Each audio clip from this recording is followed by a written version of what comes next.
Convido você a pegar a sua Bíblia, que está disponível nos bancos. Tem um cântico do prelúdio. Eu falei o prelúdio instrumental, mas eu acho bastante adequado a letra, para que nós cantemos a letra dessa música aí. É o número 161. Nós que passamos esse período longo, distante da igreja, e a gente quer não desanimar o coração, manter o nosso coração animado, né? O Espírito Santo de Deus animar o nosso coração. Eu preciso aqui da letra.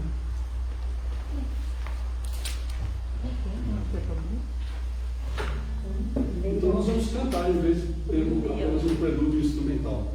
Se você quiser ficar de pé, vamos ficar de pé todos então, e vamos estar cantando esse cântico lindo.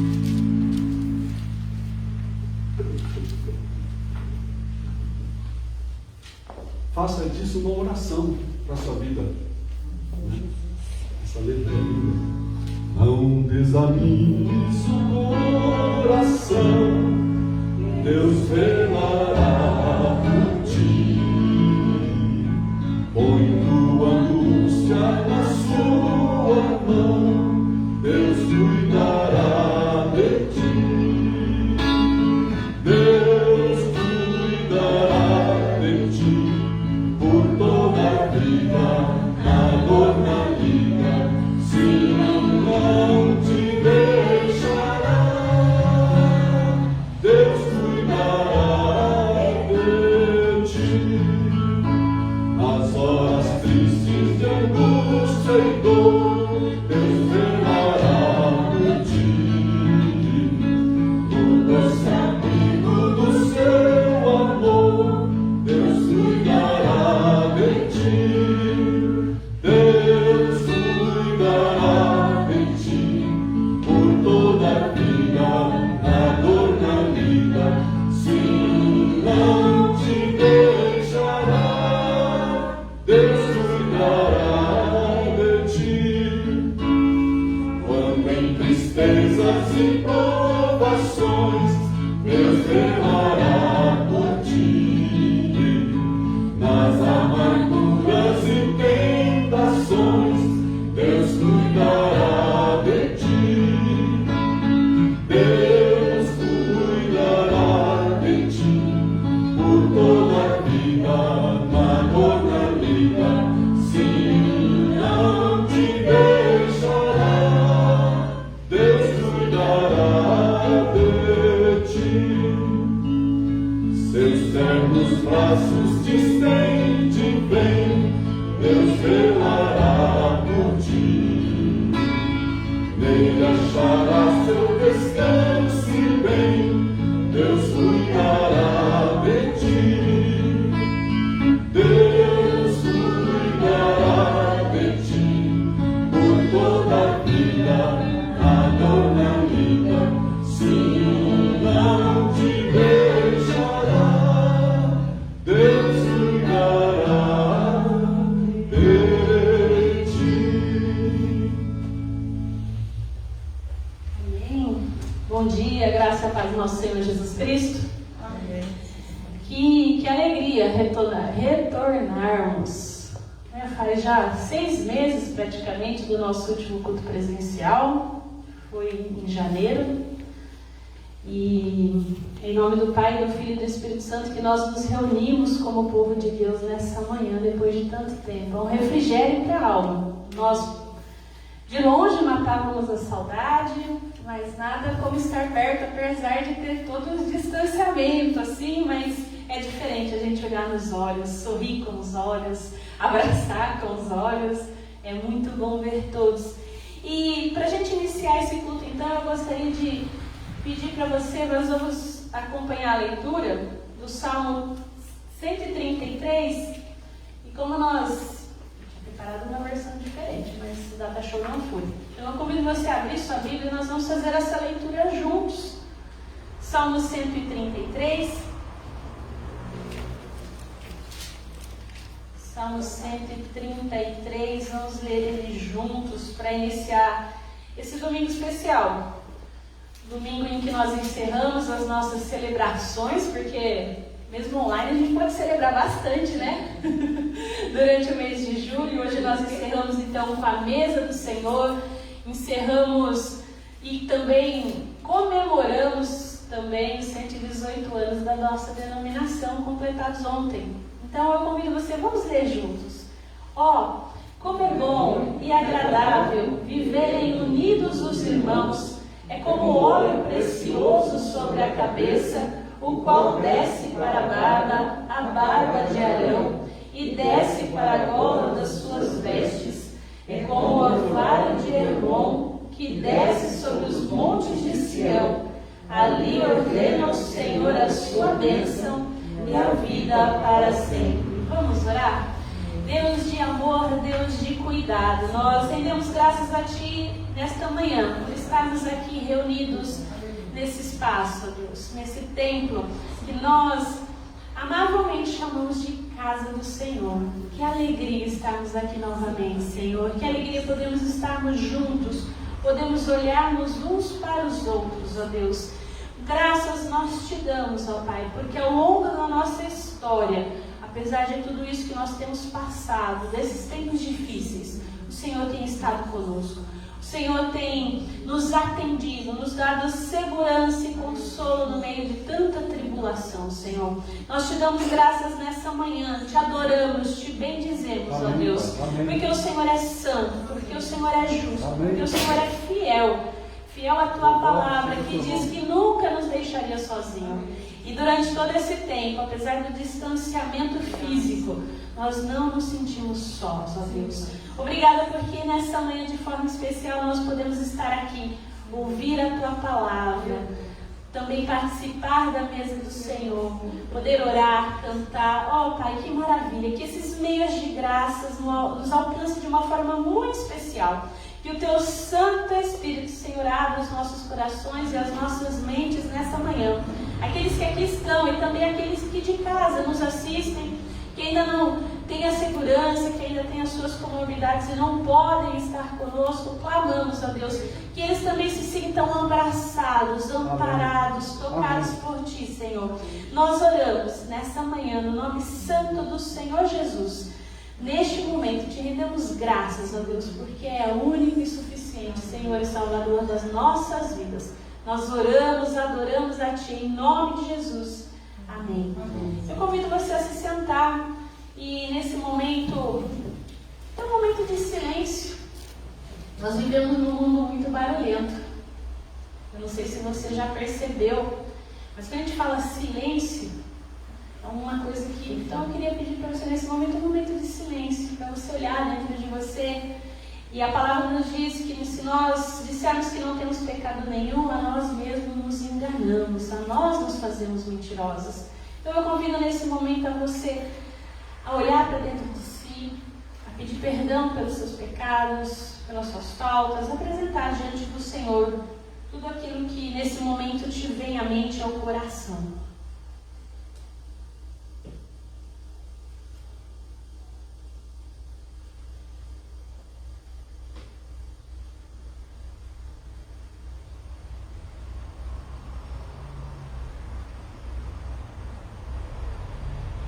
Misericordioso Deus, Senhor, mesmo aqui na tua casa, nós não conseguimos silenciar a nossa alma aflita, angustiada pelo pecado, Senhor. Pai, nós somos gratos a Ti, porque em Cristo Jesus, o Senhor nos perdoa de todo pecado, nos lava, nos purifica, nos torna justos diante de Ti e nos acolhe como filhos e filhas amados, Deus. Reconhecemos, Senhor, que nós pecamos muitas vezes, não agimos conforme o Teu querer, pecamos contra Ti e isso nos deixa tristes, muitas vezes envergonhados, carregando culpa, Deus, por esse caminho. Mas nesse momento nós colocamos diante de Ti. Sabemos que o Senhor é um Deus bondoso, um Deus misericordioso, que concede o Teu perdão àqueles que com sinceridade se colocam diante de Ti, Senhor. Por isso, humildemente, nós Te pedimos, tem piedade de nós como igreja também, Senhor. Porque ao longo da nossa caminhada, como igreja presbiteriana independente, também pecamos contra Ti, como instituição, como igreja, Deus. Clamamos perdão a Ti quando nós nos omitimos diante da necessidade daqueles que precisam, quando não atendemos aqueles que vêm nos pedir ajuda. Te pedimos perdão, Deus, pelas vezes que negligenciamos o nosso chamado como igreja. Senhor, nós Te pedimos, ouve a nossa oração. Pedimos isso no nome santo do Senhor Jesus. Por ser o amor, nós possamos ser perdoados em nome de Jesus. Amém. Em Jesus nós temos a redenção por meio do seu sangue. E é isso que permite que nós nos acheguemos diante dele e possamos pedir perdão, abrir o coração, falar aquelas coisas que a gente não falaria, às vezes nem na terapia. Diante de Deus, a gente pode ir além. Ele vai nos tratar, Ele vai nos curar. E é necessário esse processo. E que alegria, porque em Cristo Jesus, depois disso, nós saímos mais leves. E é por isso que nós podemos louvar, por isso que nós podemos bendizer ao Senhor, cantar com alegria, porque o seu perdão nos dá paz com Ele e abre um espaço para que a gente possa ter paz com os outros. Que a gente também tem que dar passos de paz em relação às outras pessoas. Às vezes a gente pede perdão para Deus e acha que está tudo bem com o outro, mas a gente precisa às vezes pedir perdão para o outro também depois, conversar com o outro, ter esse momento, né? Então que a gente possa louvar nesse momento, bendizer ao Senhor como igreja também, porque como igreja do Senhor Ele nos purifica, nos lava. Então eu convido o Ministério de Louvor vir à frente, vamos cantar com cânticos e bendizer ao Senhor nesse momento com hinos de louvor.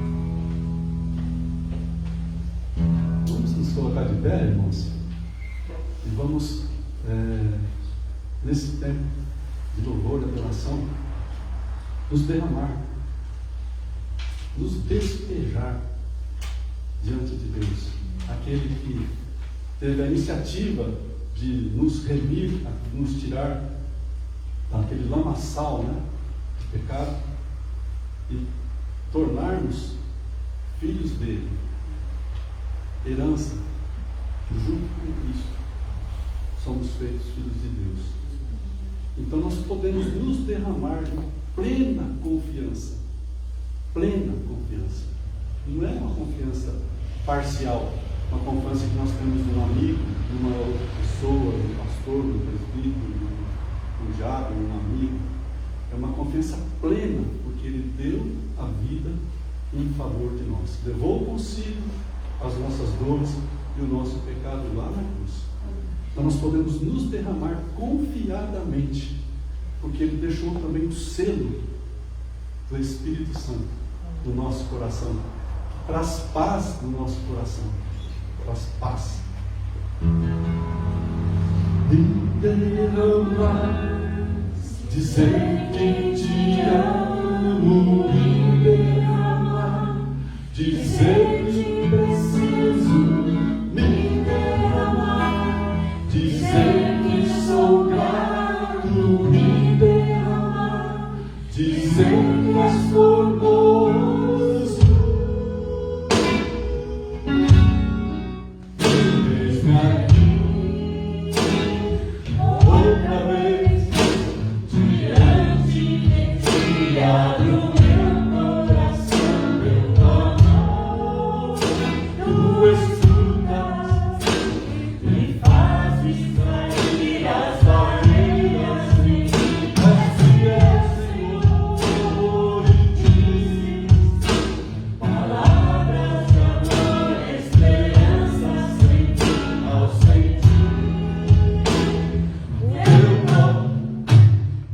Tua bondade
Somos santificados pelo próprio Cristo, e santificados através de Cristo, nós podemos testemunhar, como Atos 1:8 fala para nós sermos testemunhas, né? Aqui, ali e até os confins da terra. Então eu e você somos a igreja presente, somos o que Deus tem de ferramenta. Claro, o Espírito Santo está agindo em todos os corações, mas nós somos as cartas vivas, né, de Deus como igreja para levar o Evangelho a essas pessoas.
Senhor Deus, Pai amado, Pai querido, nós te louvamos e te agradecemos, Pai, por essa igreja aqui plantada em São Carlos. Amém. Pela tua igreja criada lá com os teus apóstolos, Pai, com aqueles homens que te acompanharam, fazendo milagres, dando todos os sinais de Deus aqui na terra. A tua revelação física, a tua glória entre nós. Pai, nós te louvamos e nós te agradecemos, porque nós podemos te adorar, nós podemos te louvar como nosso Salvador amado. Louvado seja e seja engrandecido o teu nome aqui na terra. Nós te louvamos e nós te agradecemos. E pedimos que receba o louvor de cada irmão aqui, como um aroma suave e agradável, Pai, a ti, no teu altar. É em nome de Jesus que nós agradecemos, louvamos, pedimos perdão pelos nossos pecados. Amém.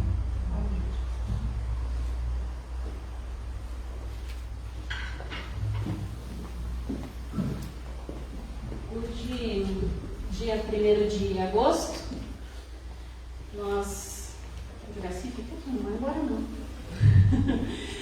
Hoje nós também celebramos o dia do presbítero. Hoje, dia 1º de agosto, foi no idos de 1800 e alguma coisa que agora eu não lembro, quando se elegeram os primeiros presbíteros em solo brasileiro. E também no dia 1º de agosto a gente celebra a criação do primeiro presbitério independente, da igreja, porque dia 31 de julho, se você pôde assistir o culto ontem, então eu não vou adentrar na história, mas depois da separação, o povo saiu pelas ruas de São Paulo lá, louvando, bendizendo ao Senhor, cantando um pendão real, que a gente vai cantar no final da nossa celebração. E também nesse dia a gente celebra então o dia do presbítero, e a Bíblia diz que a gente tem que dar honra a quem tem honra. Eu vou chamar a Mazé aqui também, porque vocês viram que a gente postou lá, uma homenagem para ela no dia da diaconisa, dia 9 de julho, mas a gente não teve a oportunidade de orar pela vida de vocês. E tem lembrancinha para você também, viu, Deus? Você ia ficar triste. Obrigado. E eu queria pedir para você, mesmo sentado aí, levantar as suas mãos. A Bíblia diz que a gente também tem que orar pelos nossos líderes. Bom, antes da gente ir para a palavra propriamente dita, eu queria dar um aviso. No próximo sábado nós teremos mais um culto em ação de graças pelos 118 anos da ITI do Brasil. Dessa vez organizado pelo nosso presbitério do Oeste, que será transmitido então pelo canal da 2ª IPI de Limeira. Quem trará a palavra é o reverendo Marcos, que é o presidente do nosso presbitério. Então, para a gente também conhecer um pouco o pessoal que está aqui mais perto da gente. Nosso presbitério começa em Americana e vem até Araraquara. Então, para a gente conhecer, ter uma ideia das pessoas. Infelizmente, a gente não pode presenciar, mas eu lembro das vezes que vai ter culto do presbitério, e aí enchia o ônibus, ia todo mundo para a cidade, se encontrava, e os jovens, achavam as moças, depois casavam, Juraci? Era bem assim nessa época. Então, agora perdeu um pouco isso, mas, quem sabe, ainda há tempo dos presenciais da vida, que Deus providencie, dentro do Arraial Presbiteriano Independente. Nós vamos falar um pouquinho hoje, então, sobre fogo, já que é celebração, dia de festa, Então, Atos 1, eu vou ler apenas um versículo, se você quiser abrir, mas está aqui para você ler também, que diz o seguinte: mas receberão poder quando o Espírito Santo descer sobre vocês, e serão minhas testemunhas em Jerusalém, em toda a Judéia e Samaria e até os confins do mundo. No último dia 23 de julho, teve então início a cerimônia de abertura dos Jogos Olímpicos. Cheio de polêmica, Um ano de atraso, será que ia ter, será que não ia ter? Mas enfim, teve, Com todos os problemas, adversidades, a gente está aí ligando a TV. Quem não perdeu o sono de madrugada, agora pelo menos tem alguma coisa legal para assistir, Mas enfim, A gente vê que nessa cerimônia de abertura tem aquela clássica acender a pira olímpica, né? Levar o fogo até lá. E tem muita gente, e eu vou falar que muito antigamente acreditava nisso, que acredita que esse fogo é lá do Monte Olimpo, dos deuses gregos, mas vou te decepcionar. A primeira vez que esse fogo apareceu nos Jogos Olímpicos foi em 1928. Foi no século passado. Alguém teve aí a brilhante ideia, nos Jogos Olímpicos de Amsterdã, de levar esse fogo então. E 4 anos depois, mais tarde, então, nos Jogos Olímpicos de 32, voltou-se a acender lá em Los Angeles essa tocha. E durante essa cerimônia específica, Pierre de Coubertin, que era um dos apresentadores, disse assim, que a tocha olímpica siga o seu curso através dos tempos para o bem da humanidade, cada vez mais ardente, corajosa e pura. É bonito, né? A gente gosta de ver, é uma coisa bonita. E quando a gente pensa nisso e a gente olha para a palavra de Deus, a gente vê que a palavra de Deus tem muito mais aí para oferecer para a gente nesse sentido aí de coragem, de pureza e realmente de seguir em frente. A gente pode fazer uma comparação quando a gente faz aí um paralelo com a transmissão das boas novas do Evangelho. E essa tocha está ardendo aí há mais tempo do que a tocha olímpica, então. Tem vindo de geração em geração, e a chama, então, chamada aí sagrada, do livro sagrado, né? Não é o Espírito olímpico, mas é o Espírito de Cristo. E isso é maravilhoso. E se a gente olhar, então, e ver, a gente vai ver ao longo da Bíblia os patriarcas, os profetas do Antigo Testamento carregando bravamente essa chama, muito antes da gente pensar aí na chama de Pentecostes, que provavelmente você pensou quando eu falei que a gente ia falar de fogo. Inclusive hoje, por que tudo é vermelho? Porque no dia de festa, o vermelho representa o fogo do Espírito Santo, que vem sobre a igreja. Hoje é dia de festa duplamente, né? A gente celebra aí atrasados presencialmente 5 anos da nossa congregação, mas celebramos também os 118 anos da nossa denominação. Então, a gente põe tudo vermelho, que é para lembrar isso, que é o Espírito Santo, que é o fogo do Espírito, que faz com que a gente continue. Fazendo esse paralelo aí com a chama olímpica, é bem isso. Essa chama que arde, ela ardia antes. Né? Se você for lá e começar a ver desde Gênesis, você vai ver que de geração em geração essa chama estava lá. Até que chegou o ápice, onde ela brilhou, quando o próprio Cristo então pisou nesse mundo. A chama ardente, reluzente durante o ministério de Jesus entre nós, que inspira poder, glória e que foi conquistado através de sangue, de dor, mas também de glória na ressurreição de Cristo Jesus. Então, essa chama que nos lembra que o túmulo está vazio. E porque o túmulo está vazio, a gente pode crer no amanhã, né? Já diria o hino. E após Jesus ser levado aos céus, a gente pode dizer então que tinham ali, se você começar a ver em Atos, 120 revezadores. Aquela ideia de revezar a tocha, né? Esse ano não teve aquele clássico desfile que vai passando, né, de país em país, de atleta para atleta, de pessoa para pessoa, que é importante. Perdemos isso, mas o fato é que a palavra de Deus não perde isso. Apesar da pandemia, apesar do distanciamento social, a gente vê que em Atos 1 começa então aí esse revezamento encabeçado pelos apóstolos. A gente vê que eles recebem então nos seus corações a chama do Espírito Santo, a chama de Cristo, e como nós lemos, em Jerusalém, em toda a Judéia e Samaria, até os confins do mundo, eles foram espalhando essa chama. É a chama que se espalha. E o livro de Atos narra essa história, narra essa saga dessa chama, então, que se espalha através dos primeiros atletas, vamos pensar assim, do cristianismo. E a chama que se espalha, a gente vai embarcar hoje novamente nessa história, porque nós vamos, assim, nós estamos estudando ela no pequeno grupo, estamos quase acabando, falta pouco para terminar, mas a gente vai, ao longo desse mês de agosto, de setembro, a gente vai falar sobre essa chama de Atos dos Apóstolos, sobre isso que começou e o quanto que a gente faz parte dessa história, né? Então, se você fala assim, mas eu já estudei bastante Atos, mas abra seu coração, né? Abra seu coração, porque às vezes a gente já vem cheio de pressupostos e aí a palavra não fala mais conosco, porque a gente já fecha o entendimento, né? Então, talvez eu não fale nada de novo, mas talvez o Espírito Santo arde em você, no seu coração, aquilo que já está aí faz tempo, mas está lá meio assim, aquela brasinha meio pretinha, de repente começa, né?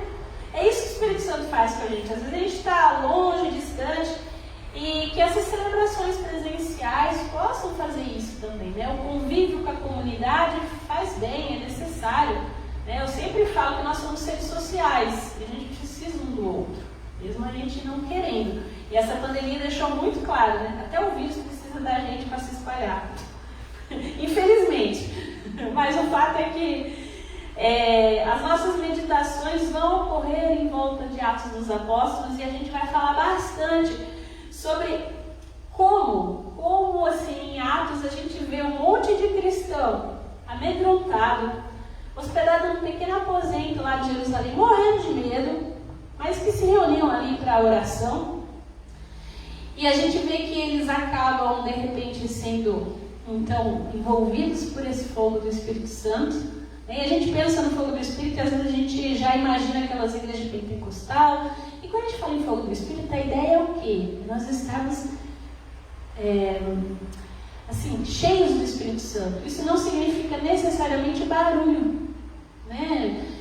Que a gente tem essa comparação, porque às vezes a gente acaba fazendo esse relacionamento. Por isso que eu até falei na hora da meditação, a gente vive num mundo barulhento. E a palavra nos diz que o Espírito Santo, Deus não é Deus de bagunça, né? O próprio Elias, quando a gente vê lá no Antigo Testamento, esperando Deus falar, Deus vem como vento. E se você não sabe, o Espírito Santo, no Antigo Testamento, a palavra é ruá, que quer dizer sopro. Então, estar cheio do Espírito Santo não significa necessariamente estar cheio de barulho, no sentido que a gente pensa, às vezes, faz as comparações. Então, quando a gente pensa em alguém cheio do Espírito Santo, é alguém que entende o seu chamado e que o coração arde em chamar pessoas para conhecerem a Cristo, para serem salvos, para serem restaurados, para terem as suas vidas, as suas famílias renovadas. É isso que a gente tem que entender, a gente olhar para aquele que não conhece Deus, para que a gente possa realmente falar, ser apaixonado por pessoas como Jesus era. E isso é estar cheio do Espírito Santo. E se a gente vê, quando a gente olha para Atos dos Apóstolos, né, o segredo então desses homens e dessas mulheres que alvoroçaram o mundo da sua época, como a gente vai ver ao longo desse período, é uma palavra que você já deve ter ouvido, mas ouvido de uma forma pejorativa. Eles estavam empoderados. Mas não é esse empoderamento que a gente ouve nas mídias sociais, de você pode, você deve. Não, eles estavam empoderados pelo Espírito Santo, eles estavam cheios do Espírito Santo, cheios de amor pelos perdidos, cheios de convicção. O Espírito Santo traz na hora a mente o que tem que ser falado, o que tem que ser dito, porque às vezes a gente pensa assim, nossa, mas eu não tenho trejeito, a Gisele falou com tanta facilidade, eu não sou assim. Mas na hora que você está diante de alguém que você precisa falar, o Espírito Santo vai tirando coisa da sua mente, e depois você fala assim, nossa, eu não sabia que eu sabia tudo isso. Aqueles versículos, aquelas, né, o cântico, de repente vem à memória. Isso é estar empoderado pelo Espírito Santo. E isso é maravilhoso. E a gente vê que a recém-nascida igreja de Atos dos Apóstolos, então, empoderada, ela começa a impactar o mundo de forma assim inimaginável. E nada prevalecia no seu caminho. Perseguição, martírio, heresia, maus espíritos, apostasia, indiferença, cobiça, conflitos. Tudo isso, nada nem ninguém impediu seguir o curso traçado pelo Senhor Jesus. E isso é maravilhoso, porque essa chama que se espalhava de coração em coração, de pessoa em pessoa, de Jerusalém até os confins do mundo, é a mensagem do Evangelho de Cristo. que prosseguia exatamente como Cristo ressurreto ordenava. E talvez fica mais fácil para a gente compreender alguns livros da Bíblia quando a gente conhece melhor quem escreveu e por quê. Né? Eu não sei que não é novidade, a gente tem estudado no pequeno grupo, mas talvez aquele que está nos assistindo não saiba, né? Ou perdeu algum estudo, perdeu logo o comecinho, né? Então a gente precisa trazer à memória que no caso de Atos dos Apóstolos foi Lucas quem escreveu esse livro, amado e amigo de Paulo. Se você lembra lá Colossenses, Paulo fala isso. E Lucas provavelmente recebeu o seu treinamento em medicina, porque a gente sabe que ele era médico. Então provavelmente ele recebeu nas principais universidades do seu tempo, Alexandria, Atenas ou Tarso. E lembrando que Lucas é o único autor do Novo Testamento que não é judeu, ele é grego. Então ele escreve para os gregos, para aqueles que não estavam familiarizados, por exemplo, com o Antigo Testamento, com aquela cultura que estava ali. Então a gente sabe que foi escrito mais ou menos pelo ano 62 depois de Cristo. E lembrando que são 2 volumes, né?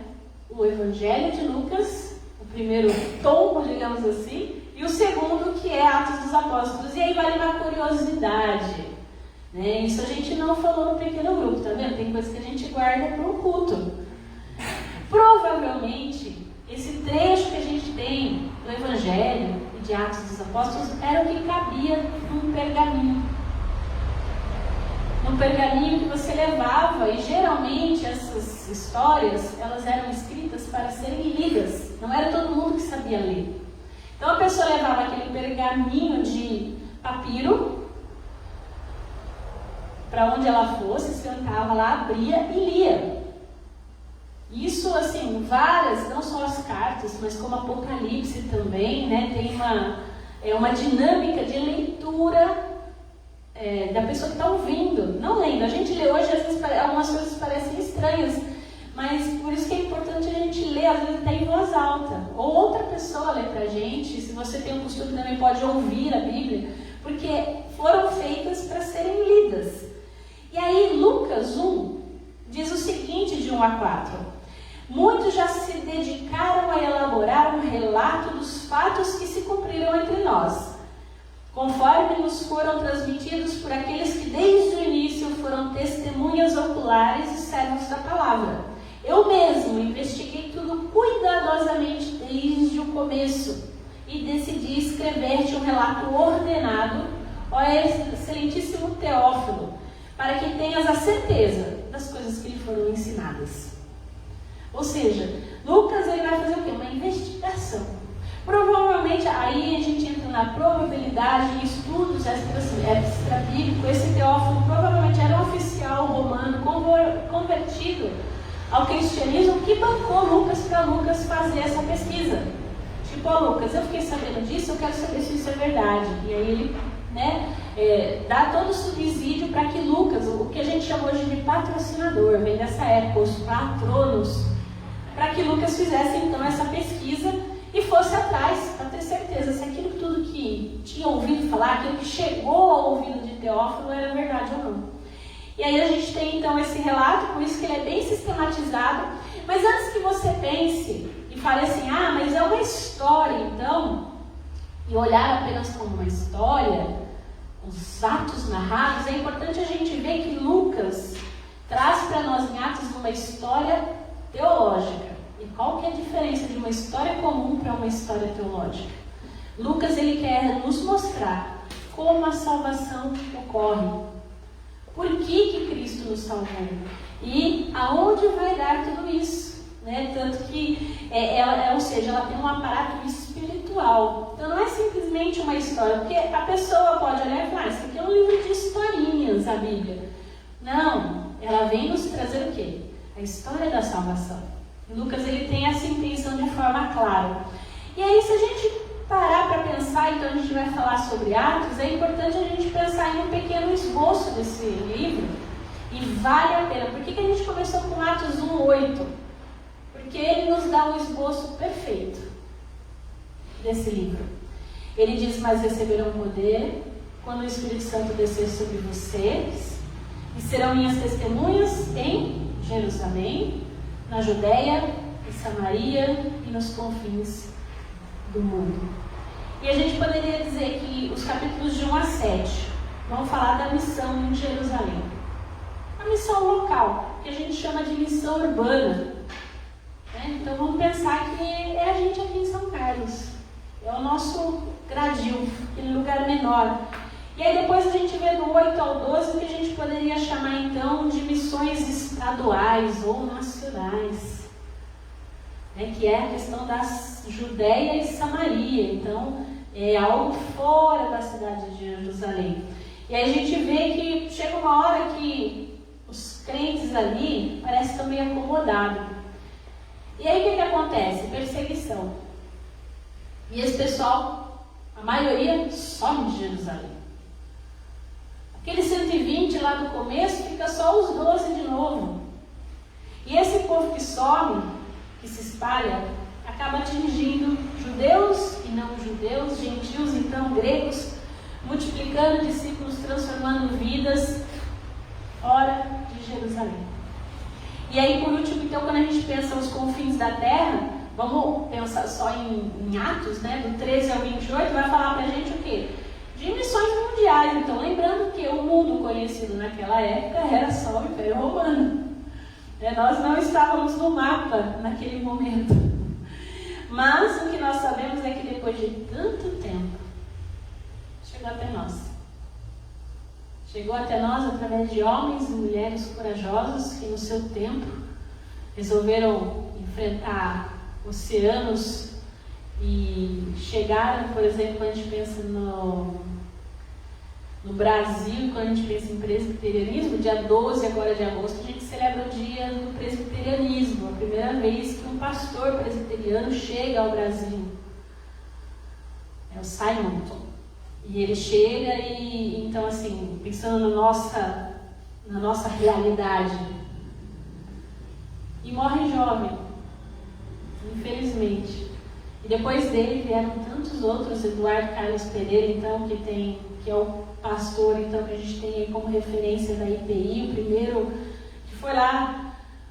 Olha, nós precisamos de missão sim, precisamos pregar o evangelho, mas de forma brasileira para os brasileiros. Precisamos formar pastores aqui, não adianta vir pastor de fora. O dinheiro arrecadado aqui, as ofertas, é tudo para os Estados Unidos, e lá eles decidiam como que iam organizar. E a igreja fala, não dá, a gente tem uma realidade diferente, nós precisamos usar, investir, ensinar aqui. Então daí surge então os primeiros desentendimentos, e depois a questão do seminário. A gente fala que não vai falar, mas tem que falar, Da questão do seminário é isso, vai ter seminário só para pastor brasileiro, vai ser misturado, vai ser em Campinas, vai ser em São Paulo. E por último, a questão da maçonaria. A gente é conhecido porque, os presbiterianos independentes é o pessoal que não gosta da maçonaria. Não, a maçonaria foi a gota d'água. Porque nós entendemos que aqueles que servem a Cristo não devem participar de organizações secretas. Cristo veio para trazer luz. Por isso a nossa vida precisa estar na luz. E a partir disso, então, que há a separação, digamos assim. Então a gente pode olhar para Atos. Durante 15 anos, Paulo e Bernabé levando essa chama aos confins da terra, chegando a Roma. Então, o ápice, o lugar então, onde na época se era conhecido. 30 anos que mudaram o mundo. E quando a gente olha para a história da igreja primitiva, desses primeiros atletas, então, e nós começamos a olhar para a nossa história como igreja presbiteriana, independente, nós começamos a ver como Deus é maravilhoso, como essa chama chegou até nós. A cada um de nós, cada pessoa que Deus usou, cada forma que a gente às vezes não entende, e como nós somos desafiados a dar continuidade a isso. Essa chama não pode se apagar conosco, o revezamento continua. E quando nós recebemos então essa chama, a gente precisa pensar que nós temos 3 estágios como cristãos, para a gente finalizar. A gente precisa nos estabelecer. Foi o que aconteceu no começo. Depois a gente precisa espalhar. E depois a gente precisa estender. E aí eu vou pensar com você. Como membros, então, dessa congregação, dessa comunidade, depois de 5 anos, apesar de tão pouco tempo, né, uma criança na fé, a gente precisa refletir de forma muito séria. Em qual estágio você está pessoalmente falando? Estabelecendo-se, ou seja, firmando na fé? Nós estamos espalhando-se, nós estamos alcançando outras pessoas? Ou nós estamos assim, estendendo-se, ou seja, a gente está multiplicando o nosso potencial para alcançar outras pessoas? Pessoalmente falando. E aí vamos olhar então para a nossa instituição, como IPI do Brasil, ao longo desses 118 anos, e como IPI em São Carlos ao longo desses 5 anos. Será que a gente está o quê? Está se estabelecendo? Ou seja, começando a nos firmar na fé, nos firmar na cidade, pensando nisso. Nós estamos já espalhando, alcançando outras pessoas? Nós estamos estendendo, multiplicando o nosso potencial para alcançar? E talvez você fale como Gisele, esse negócio é meio confuso. Porque eu sinto que eu estou em vários estágios ao mesmo tempo. E é isso mesmo. É isso mesmo. Nós, pessoalmente, institucionalmente, nós vamos estar simultaneamente nesses 3 estágios. E é importante que a gente esteja, tal qual a igreja de Jerusalém. Por quê? Porque senão a gente se acomoda. A gente acha que está tudo bom. E quando a gente se acomoda, Deus vem, sabe o que Ele faz? Ele nos aflige, nos exorta e nos espalha. E quando Ele nos espalha, Ele faz com que a gente busque outras pessoas. Fale da nossa dor para outras pessoas e como Cristo age no meio da nossa dor. Quando nós precisamos avançar, Deus envia o seu Espírito e nos instrui. Isso é maravilhoso. E quando nós nos esticamos, quando nós nos estendemos ao outro, aumentamos o nosso potencial para servir, mesmo preso pelos homens, a gente mantém o espírito livre para continuar a espalhar a chama que Deus nos deu. Nós podemos muitas vezes estar restritos por algumas circunstâncias. A gente não pode vir ao templo, mas você pode ajoelhar no chão do seu quarto e orar a Deus. Eu não posso, no meu trabalho, por exemplo, se eu ficar falando muito, mas você pode ir no banheiro e orar, pedir a Deus auxílio, direção, e isso vai ajudar você, de forma bem prática. Pare, pense, como você pode espalhar essa chama, porque ela chegou até você, e se você não tem sentido mais essa chama em você, clame a Deus para que acenda seu coração. Porque essa chama na sua vida, ela transforma. E aí a gente precisa pensar, quem é a nossa Jerusalém? Quem, dentro do nosso convívio menor, precisa dessa chama? Quem é a nossa Judéia e a nossa Samaria? A gente sair da zona de conforto. Gente diferente, gente que pensa diferente, em locais diferentes, fora do nosso... Mas, Gisele, agora não dá pra gente ir em lugar nenhum, né? Se todo mundo mandando a gente ficar em casa... mas eu tenho certeza que às vezes você precisa fazer um exame, fazer alguma coisa.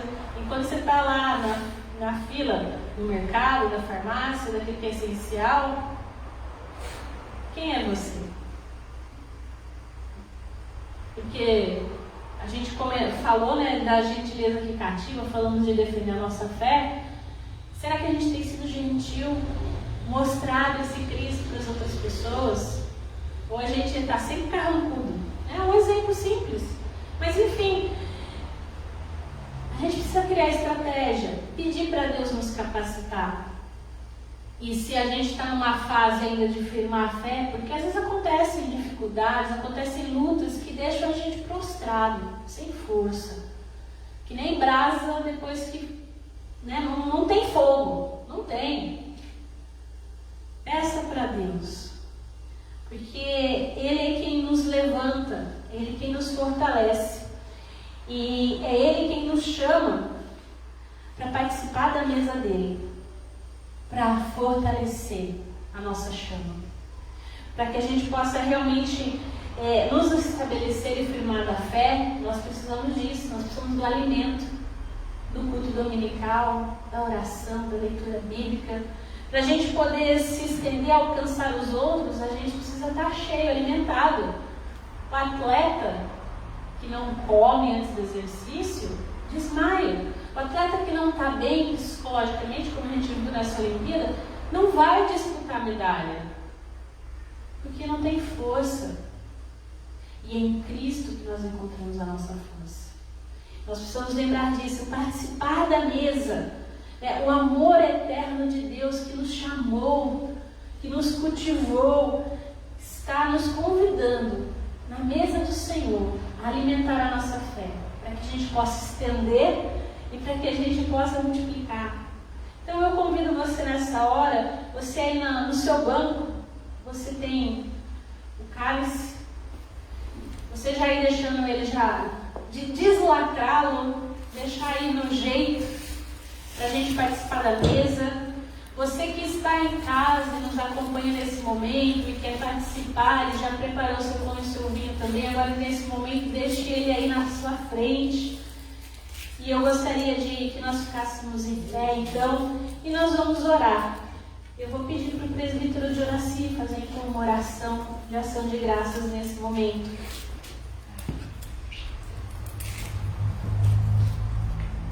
Pai querido, nós somos gratos, Pai, a Ti, porque Teu Evangelho chegou desde o tempo de Jesus, da Tua igreja primitiva, veio chegar até nós aqui no século 21. Fomos muito abençoados com isso. Obrigada, Senhor. Nossa vida é completamente diferente por termos o Espírito Santo de Deus morando, habitando o nosso coração. Por termos a Tua palavra, termos a Escritura, por termos os ensinos, nós somos muito abençoados com isso. E nós somos gratos por isso, por essa iniciativa, por essa tocha que sempre foi passada de mão a mão, boca a boca, de ouvido. Nós Te louvamos e Te agradecemos por isso, porque o Teu Evangelho chegou até nós. Nós pedimos, Pai, que Tu nos capacites também, nos aparelhos, nos dê o poder que está falado lá em Atos 1:8. Nós recebamos esse poder, esta chama viva nas nossas vidas, para que proclamemos também o Teu Evangelho para as novas gerações, para aqueles que não Te conhecem, Pai. Nós Te agradecemos por isso, Te agradecemos por esses 118 anos da Igreja Independente, Te agradecemos pela Igreja Presbiteriana que se instalou também no Brasil, Te agradecemos por Teu Evangelho que chegou aqui. Usa-nos, Pai, como chamas vivas, como Tuas cartas aqui na terra, aqui em São Carlos. Nós pedimos isso e Te agradecemos, em nome santo de Jesus Cristo, nosso Senhor e nosso Salvador amado. Amém. Amém. A palavra do Senhor nos diz que, Paulo dizendo, e nós repetimos isso, né? Porque do Senhor recebemos de outras pessoas através da palavra. E é assim como foi recebido, Ele nos entregou, e assim eu entrego a vocês. Que o Senhor Jesus, na noite em que Ele foi traído, Ele tomou o pão, tendo dado graças, partiu e disse: esse é meu corpo que eu dou. Comei, fazer isso em memória de mim. Então, pegue o pão, participe nessa hora.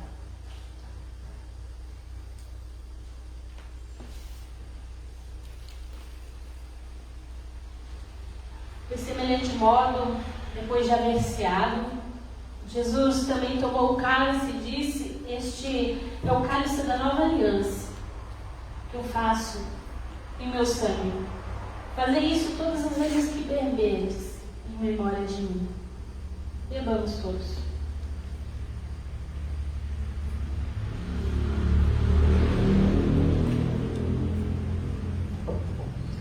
Graças nós te rendemos, ó Pai, nessa hora de todo o coração, ó Deus. Pela comunhão do corpo e do sangue do nosso Senhor Jesus Cristo, que tu comunicas a nós pelo sacramento da Eucaristia. Obrigada, Senhor, que esse sacramento alimente a nossa fé.